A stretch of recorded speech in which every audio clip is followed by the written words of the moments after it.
Hello everyone, good morning. आप सभी को मेरे चैनल में फिर से स्वागत है। तो बहुत दिनों के बाद, क्योंकि मेरी हेल्थ के इशू की वजह से मैंने वीडियोस वगैरह अपलोड नहीं किया था। ऐसा कुछ प्रॉब्लम हो गया था, तो इसीलिए मैंने टोटली स्टॉप कर दिया, कुछ भी वीडियोस वगैरह बनाया नहीं। तो इसीलिए आज से मैंने सोचा है कि मेरा जो डेली रूटीन वाला व्लॉग है मैं शेयर करूँगी। तो आई होप आप सभी मेरे साथ देंगे, देते आ रहे हो तो एंड तक आप मेरा साथ ना छोड़े, मैं यही आशा करती हूँ। तो चलिए, सुबह तो अभी मम्मी आई हुई है, तो मम्मी खाना बना रही है। तो आप सभी को मैं दिखाती हूँ कि मम्मी क्या क्या बना रही है।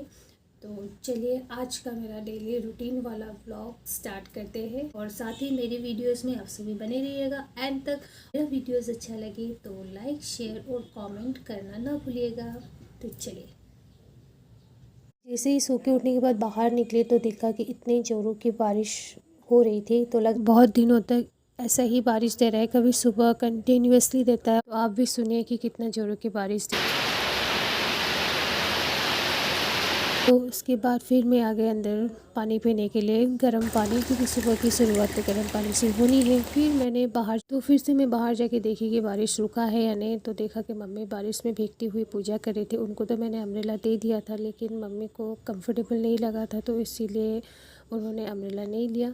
तो मम्मी सुबह बिना पूजा के वो पानी भी नहीं पीती है। तो सबसे पहले मम्मी फ़्रेश होकर पूजा करती है। उसके बाद फिर मैं अंदर आ गई, थोड़ा सा चाय वगैरह बना लिया, क्योंकि सब कुछ अपना काम जो था पूजा वगैरह ये सब कर चुके थे। सबके लिए मैंने चाय बना दी और सब फ्रेश हो गए थे। तो जितने भी धुलाई करने के लिए कपड़े थे वो सारे मशीन में डाल दी, क्योंकि बहुत दिनों तक धूप तो निकल नहीं रही है, तो बहुत कपड़े जमा हो रखे थे। तो आज साथ ही में धुलाई करने के लिए डाल दिए। उसके बाद फिर हस्बैंड यहाँ पे लग गए थे होम डेकोर करने के लिए। मैंने मीशो से ये सारे मंगाए थे लीफ, तो वही फिक्स कर रहे थे। तो मैंने हस्बैंड जी को ये काम दे दिया उनको करने के लिए, क्योंकि इनका ऑफिस आवर तो अभी चेंज हो गया ना, तो इसीलिए।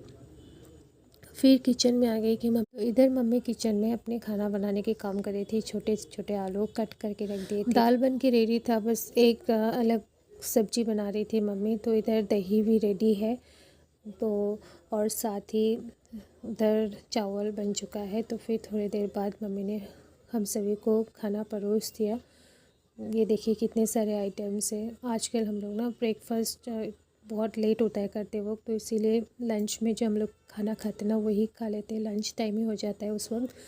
हम लोग ना जब भी खाना खाते हैं ना तो नीचे बैठ के ही खाते हैं। डाइनिंग टेबल तो है, लेकिन नीचे बैठ के खाने का मज़ा कुछ अलग ही होता है। इसीलिए मम्मी तो डाइनिंग में बैठी हुई थी, मम्मी को कैमरे में कैप्चर नहीं किया, लेकिन हम दोनों नीचे थे ना, तो इसीलिए तो इधर हम लोग खाने का मज़ा ले रहे थे, क्योंकि बहुत सारा आइटम था ना। तो मम्मी आई हुई थी, तो मम्मी अपना स्पेशल खाना जितना भी हो सके 100% दे देती है खाना बनाने में। तो इसीलिए हम लोग को अच्छा भी लगता ना, कितना मैं ही बनाती रहूँ, खुद का टेस्ट तो मुझे अच्छा भी नहीं लगता, तो इसीलिए। A few moments later.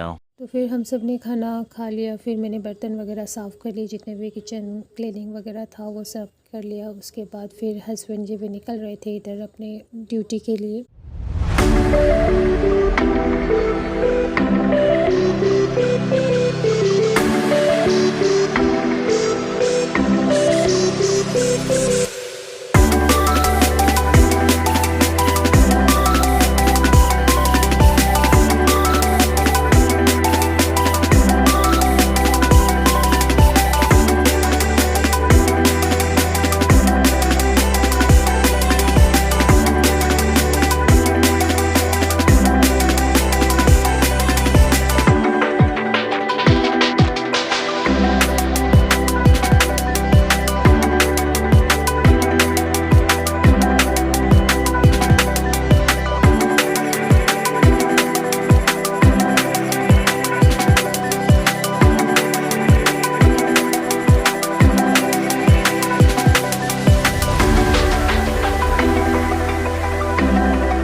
फिर इधर मैंने पापा लेके आए थे इमली, बहुत दिनों तक रह गया था ना, तो सोचा थोड़ा सा धूप निकल गया था, तो फिर इसको। A few moments later. Hello everyone, तो देखिए मैं आप सभी के साथ फिर से आ गई हूँ, क्योंकि आप सभी ने वीडियोस में देखा होगा हम लोगों ने खाना वगैरह खाने के बाद जो भी काम थे वो सब कंप्लीट किए। उसके बाद सो गए थे मैं और मम्मी। तो सो के उठने के बाद कुछ कुछ खाने का दिल करता है ना, तो इसीलिए मैं अभी खा रही हूँ ये अभी मैं खा रही हूँ। तो आप सब क्या कर रहे हो कमेंट करके ज़रूर बताइएगा।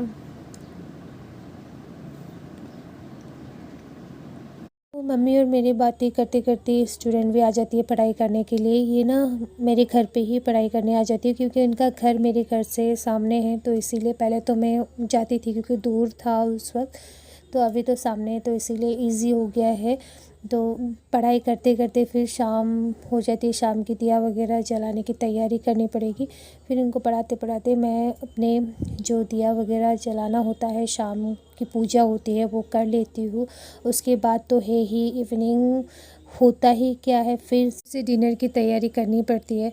तो मैं ट्यूशन वगैरह ओवर कर लेती हूँ, फिर मम्मी को सब्ज़ी वगैरह काट के रेडी कर देती हूँ। मम्मी इधर बना रही होती है, जब तक मम्मी है तब तक तो मुझे खाना वगैरह ये सब बनाने का ज़रूरत नहीं पड़ेगा। जब तक मम्मी है तब तक तो मायका का फ़ील आते रहेगा। तो इधर मैंने गाजर मटर वगैरह ये सब कट करके रख दिया था, तो वही सब्ज़ी बनेगी और साथ ही आज रोटी बनेगी, रोटी और मटर गाजर की सब्ज़ी। आज डिनर स्पेशल वही रहेगी एवरीवन। तो डिनर भी हो चुका है, सब कुछ काम ख़त्म, लेकिन मम्मी ने कुछ काम लेके रखा है। वो जो काम है आप सभी को मैं दिखाऊंगी क्या है। उसके बाद फिर जब वो काम कंप्लीट हो जाएगा फिर जाके हम लोग सोएंगे। क्या काम है आप सभी को दिखाऊंगी। तो इधर देखा मम्मी किचन में मलाई जो था वो मिक्स कर रही थी। जितने भी मलाई मैंने जमा करके रखे हुए थे, जो दूध में मलाई लगता है ना उसे स्टोर करके रखा जाता है जब कुछ भी कंटेनर में, जब वो फुल हो जाता है उसके बाद फिर उसमें से अलग करके घी निकाला जाता है मलाई से। तो यही प्रोसेस है। पहले 2 घंटा मैंने निकाल के छोड़ दिया था जो मलाई था उसे। उसके बाद फिर मम्मी ऐसे मिक्स कर करके अब इसमें से घी अलग करके फिर इसे गर्म करेंगे मलाई से ही। तो देखिए ये कैसे क्रीम टाइप का हो जाता है। मिक्स करते करते थोड़ा सा हाथ दर्द होता है, लेकिन घी जो है ना बहुत अच्छे तरीके से इसमें से निकलता है। बहुत ऐसे तरीके हैं जैसे घी निकालने का, लेकिन हम लोग के देसी है तो इसीलिए ये देखिए जैसे ही पानी वगैरह डाल के आइस क्यूब वगैरह डाल के मिक्स करती है तो उसके बाद ये अलग से मलाई जो है पानी छोड़ के वो अलग हो जाता है। फिर उसके बाद भी मिक्स करते रहना पड़ता है बहुत देर तक। मिक्स करने के बाद जब वो पानी छोड़ता है ना उसमें से, तो फिर उसे गर्म किया जाता है। तो वैसे ही मम्मी ने इधर कढ़ाई गर्म करके फिर जो मलाई अलग से निकला हुआ था उसे डाल दिया है। तो यही से अब जैसे ये पकते जाएगा उसके बाद फिर इसमें से घी जो है वो गर्म होते होते ही निकलने लग जाता है। तो आप सभी ये वीडियोस को देखने के बाद पता चलेगा शायद आप कैसे निकालते हो घी, कमेंट करके ज़रूर बताइएगा। मक्खन को ना बहुत ही लो फ्लेम में गरम करते ही रहना है जब तक इसमें से घी ना निकले। तो ये देखिए बॉईल होते जा रहा है। उसके बाद जितनी जो इसमें घी निकल आ गया है वो आप सभी को दिख ही रहा होगा। तो इस घी भी जब तक सूख नहीं जाएगा तब तक अच्छे से घी जो है वो अलग नहीं हो जाएगा। तो ये देखिए थोड़ा सा मलाई जो रह गया था उस वो भी गलने के बाद इसमें से घी अलग हो गए थे। तो देखिए जितने मलाई थे ना उसमें से बस इतने ही घी निकले हैं। हालांकि मैंने मलाई जो था वो कम स्टोर किया था, लेकिन ये परफेक्ट घी निकल गया है। थी आज का ब्लॉग जो है मैं यही एंड करती हूँ। अगर आज का ब्लॉग अच्छा लगे तो प्लीज़ लाइक शेयर और साथ ही कमेंट ज़रूर कीजिएगा। फिर मिलती हूँ कल वाले ब्लॉग में। बाय बाय, तब तक के लिए गुड नाइट।